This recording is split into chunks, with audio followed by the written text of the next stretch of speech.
Hello, everybody. This is Dylan. And this is Mom. We're the hosts of That Wasn't Too Hard, where we talk about process design, organizational health, and all sorts of exciting things. Today, we are talking about heroes or the halo effect, or sometimes even idols, which show up everywhere. It's interesting that you're talking about heroes too, right? Tell me about why you mentioned heroes, Dylan, as part of the halo effect before maybe we even introduce it. I guess I just always thought of them as equivalent, where people have these perfect people or practically perfect people, going back to Greek times, where like the only thing wrong with this guy was his ankle or something, or right, superhuman folks, and they can do no wrong, and once they fall, and we just never hear about them again. Right, or they fall tragically, and great drama ensues, and it's in all the Greek tabloids in 400 BC or something. And I just that same narrative seems to just keep showing up in history, and it reminds me of a lot of the things you've said about halos. So tell us about the halo effect. Well, we can think about the halo effect as something that not only affects people in this case, but could affect organizations, could affect companies. Obviously, organizations, companies can be the same. And it also could affect processes and the things that we love talking about. And it's a type of cognitive bias, and it's part of human nature, which is why it just keeps repeating itself over and over and over again in history. It's just something that we have to accept as part of us. And it's actually part of cognitive dissonance. So what do you think about that, Dylan? Sounds good. Tell me what it actually is. Like, how would I know it if I saw it? Really interesting, right? So if you see it as an outsider, you're going to see how people can sometimes would maybe idolize a person. Everything that they do is right, or we like this person, so they cannot do anything wrong. You could see that being reflected sometimes in CEOs or sometimes in characters, even today, such as, let's say, Elon Musk. Elon Musk actually has quite the halo effect when you think about it, because he is leaving an interestingly positive impression on a lot of people, even though there are obviously things that could be done better within their organization or everything else like that when it comes to even Twitter. His halo effect is so strong that it reflects so powerfully on the shareholder price, which is quite quintessentially quite inflated as well. So that's one way of seeing the sale. Oh, go ahead. You'd say maybe that what these investors are buying is not just a company, but they're buying Elon. I don't think, and yeah, I don't into him. Exactly. I don't think a lot of people are actually disagreeing in this case. And it's one of the reasons why there was a lot of skepticism even around, oh, he just bought Twitter. What's going to happen, etc. But that's another thing as well. But so you can think about it as an individual, again, product or company or even process, which initially has a positive impression, and using that through that positive impression, you actually imply that the rest of the attributes should or would be positive. So you mentioned processes. Can you give me an example? Like what would be a halo effect on a process? That is a good question. If I want to talk about it from an HR point of view, actually, or even from a customer success point of view, back in the 90s, the epitome of cost efficiency, customer success, and everything else was interestingly outsourcing. So outsourcing is a process that was seen as the process to help you save a lot of money, the process to help remove a lot of pressure from your organization onto, for example, these other centers, et cetera. Shared service desks are part of those, for Mhm. example, as well. And that hyper dependency on that single process being the do it all or the solve it all to a lot of company problems from cost to efficiency actually Mhm. was something that bit people in the butt eventually. Mhm. It either did not give them the efficiency or cost efficiency that they had. That either they either focused too much maybe on the cost efficiency side that they did not, and which is the kind of the halo effect in this case as well, and where they did not, for example, think too much about how their clients would react to something like that, or how if something like a pandemic hits, that's going to affect their supply chain, for example, as well. So people hear about an idea and they think, this is gonna be so great, it's gonna solve everything. Mhm.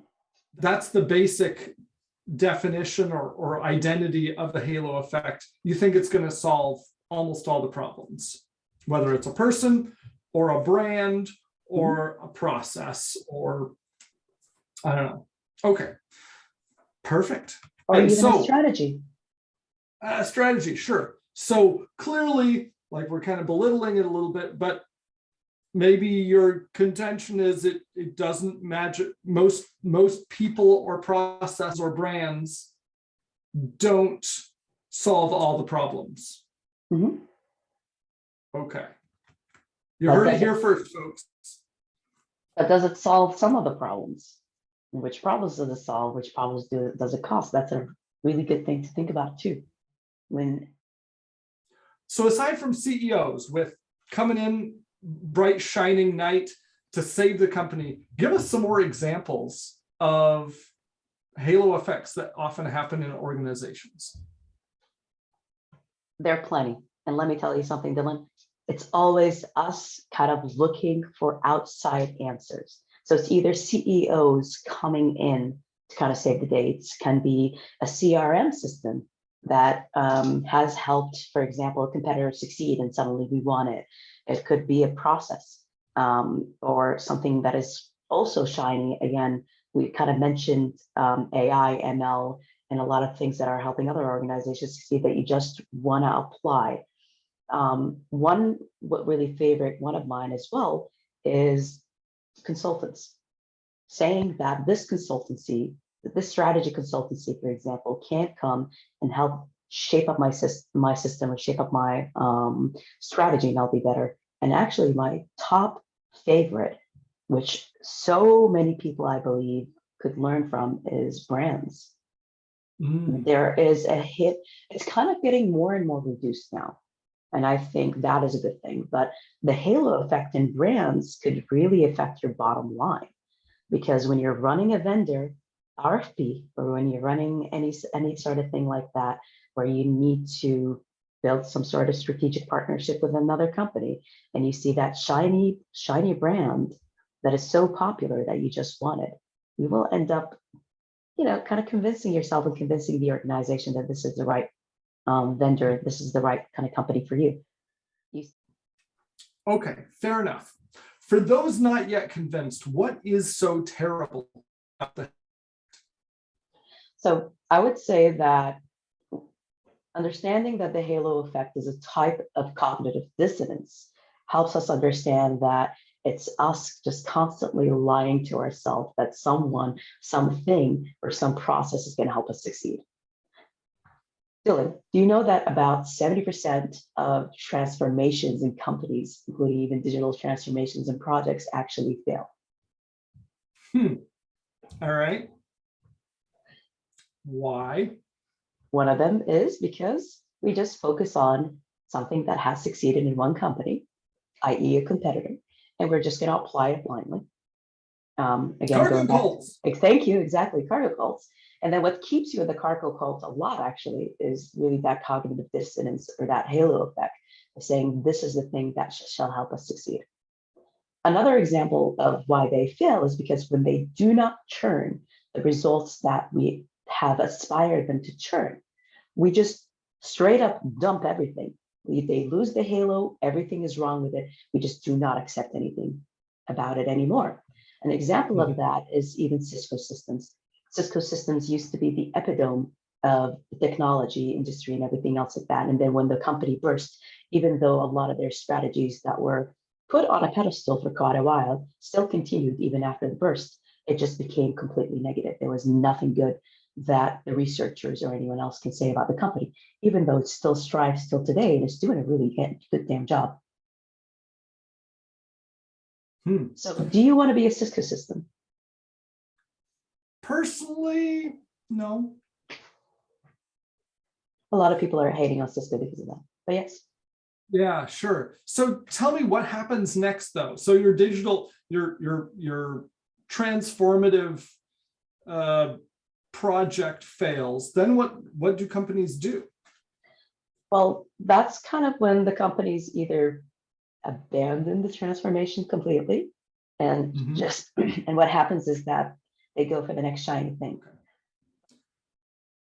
All right. So you're saying very frequently when a company goes after some halo effect, maybe it's a CEO, maybe it's a digital transformation project in the millions, it fails. What do they do then? The interesting thing is about the halo effect is that when something ends up failing and the halo effect kind of loosens up or you lose it, you just start rejecting the totality of the thing. So a lot of organizations, what they do is that the CRM, for example, doesn't work. Adoption is going to turn into a headache. And at the same time, they might actually abandon the project completely without seeing any of the value. And that's where the sunk cost actually comes in, isn't it? Same thing with a new CEO that they're going to let go because they couldn't achieve anything. And then there's this need for us to, again, seek another savior, seek another halo, and just look outside for another system or look outside for another individual or anything else like that to help us. We keep repeating it all over again because that's kind of the comfort of the cycle. Now, this is the interesting thing. There are a lot of great organizations that avoid doing that, but there are a lot of great organizations that we see, especially on the SME level, that keep just putting themselves into that pedestal and kind of repeating over and over again. And it's detrimental again for the health of the organization, detrimental for your vision and strategy, if you want to think about it, and also for, in this case as well, again, you even lose track on why you're doing it. Sure. Okay. So one thing you said that I found interesting, you started talking about how when someone falls or when a project falls, when it loses its shiny, people start rejecting everything about it. So even if your new CEO was doing some great work in operational excellence, cutting costs or reducing lead times or something, but failed to hit sales numbers, they're out. And I can start to see how if you keep going for the next thing, you're kind of stuck in this Sisyphus. That's what I wanted to say. Yes, thank you. But instead of pushing the same rock, you're just going down. You know, the rock falls and you go down there. You're looking for a new rock to push. Yeah, you pick up a new rock, and you've lost all your previous progress with, you know, that rock might have been great and gotten you part of the way there. But since you're not doing this like portfolio review, you just throw it all away and stomp your foot and move on. Yeah. And it's because, you know, you're rejecting kind of the pain of it, right? You're rejecting something that failed you. That goes back to cognitive dissonance too, because we have this conflict in us that just doesn't allow us to have two things that kind of contradict. We cannot imagine that someone that is labeled as bad now has delivered anything good. So I think maybe that is something that a lot of organizations and even a lot of people need to start thinking about, right? Yeah. Do you think this is a cultural problem unique to the US? I know that the US has this cult of bad guy where you watch all the Disney movies and there's the bad guy and he's got slightly darker skin and much slantier eyes. and like their Well, guys are good or they're bad, or do you think this is just human nature? I think it's human nature, in all honesty. I mean, let's be honest with one thing. There's the struggle of good and evil is probably even older than man. Sure. And when we talk about philosophy, so this kind of struggle inside of us of trying to find good or trying to find bad, or something is all good or something is all bad, has always existed. And I think that it has nothing to do with the United States at all. And let me give you an example of that. You have Yeah. a lot of cultures, or you have a lot of industries in Asia, in Europe, that actually have almost a halo effect on corporations in the United States. They want to be the next Silicon Valley. They want to do everything. And I've seen that when I was living in Berlin, and I've seen that when I was living in the majority of Europe, and even in the Middle East. There's almost this halo on these organizations that they're the ones that know how to do process excellence. They're the ones that know how to do everything, and we must emulate it. And when we can't, and when it fails, we just go for the next shiny thing. So I would Right. argue that, yeah, I think I just made a really good point. There's a halo effect on the United States that is slowly kind of fading, which is why people are Mhm. kind of understanding that China could be good and others could be good. Oh, no, no. That's something to think about too. I can see how being susceptible to the halo effect can be bad for projects and bottom lines, and you're throwing things away. You're throwing away good away every time you reinvent or you follow a new idol. But Throwing I'm the baby with the also bathwater. right. I can also see how it might be deeply demoralizing to the people who are, in this process. And I know HR people often care a lot about morale. Is this a popular topic? If I go to HR happy hours, would I hear people talking about this? I would say yes, and I would say that it happens in different stages too. Hmm. I think a hot topic sometimes is actually the hiring process, because in large organizations where there is almost like a cult mentality, or there's a very strong, let's say, culture or even halo effect, it gets really hard to sometimes get experienced hires to stick with the company. And it's because they come from the outside, they see the halo effect, and unless they're in a seniority or in a leadership role, they just do not have the power to steer and to Mhm. change or to bring about the reality of what's happening. Mhm. They get frustrated for 2 years sometimes. That's kind of the average, and then they leave. Yeah. Another halo effect as well is when you have change, because if you're thinking about going about change in an organization and everything else like that, people get frustrated sometimes because they don't see the success being emulated like everyone else. They turn into these guys that are just anti-change because of it. And when there's no engagement, when there's no desire to understand why they're against something, it could be detrimental, it could be bad. Some people are just against it because they're against it, but some people have really valid reasons. And if you're a real change agent, you want to listen to those people more than you want to listen to the evangelists. Interestingly enough. The interesting thing about it, Dylan, is first you need to recognize whether you can or cannot do anything about it.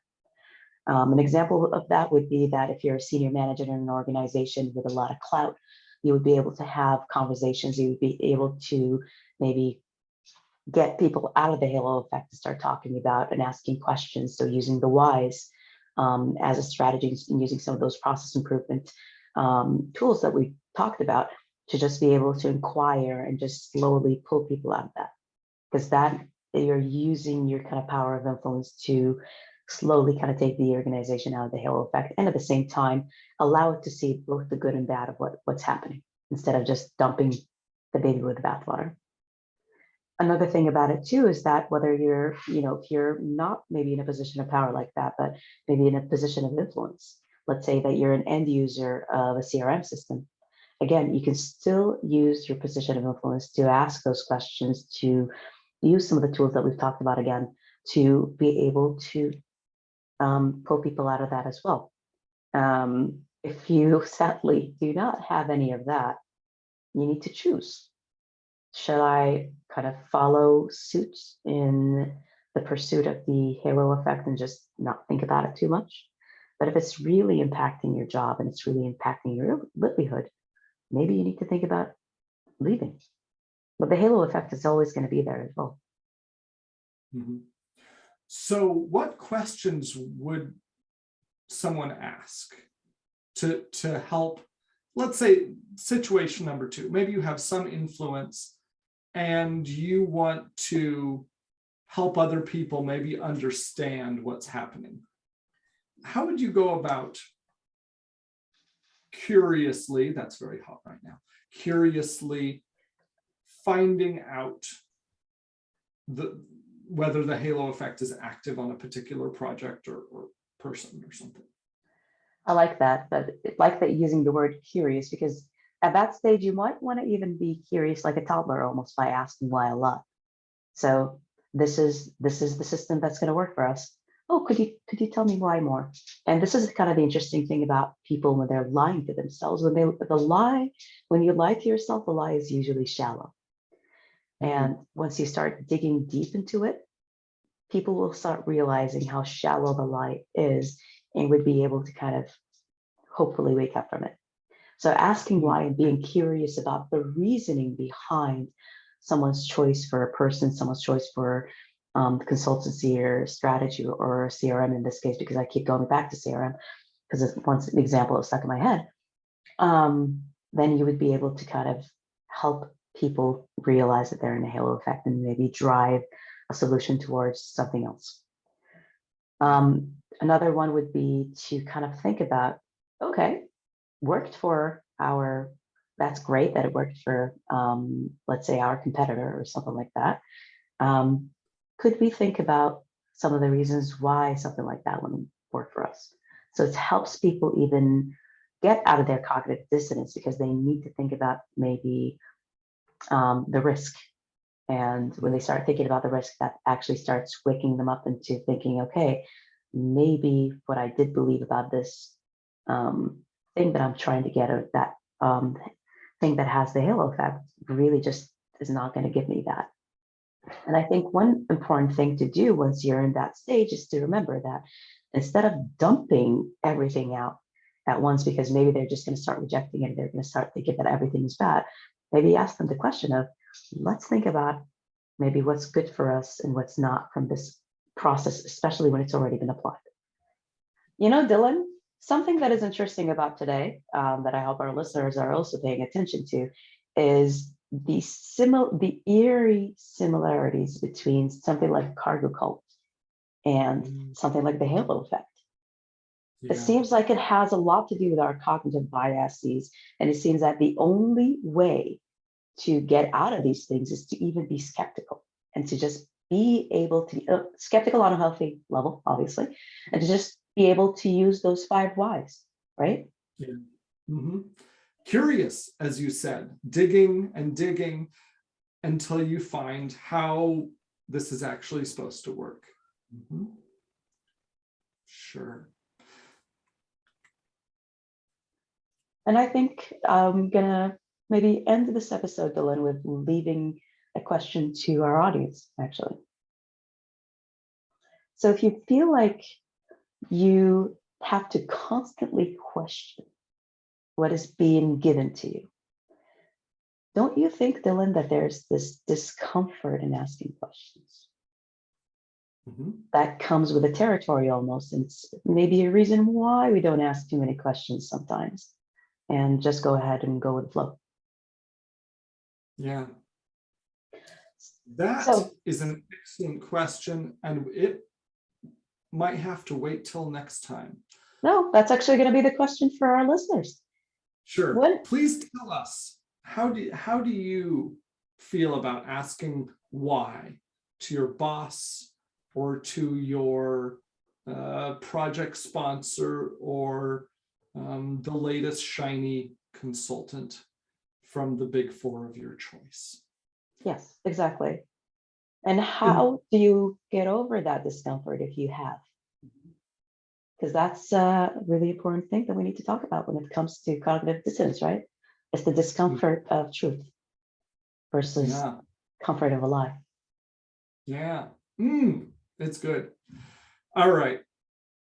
Well, thank you, Maha. This has been a great discussion on the halo effect and heroes and knights in shining armor and all the saviors and idols in your life that you think are going to fix it for you, and your constant quest to find a new one.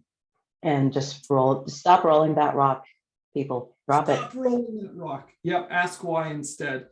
We look forward to hearing from you on this question or any others. Past episodes, please hit us up. Join us next week. I don't even know what we're talking about, but I'm sure it'll be interesting. It's always interesting when we talk about it. I hope that listeners love it too. So Dylan, that Wasn't too hard. That worked, I guess.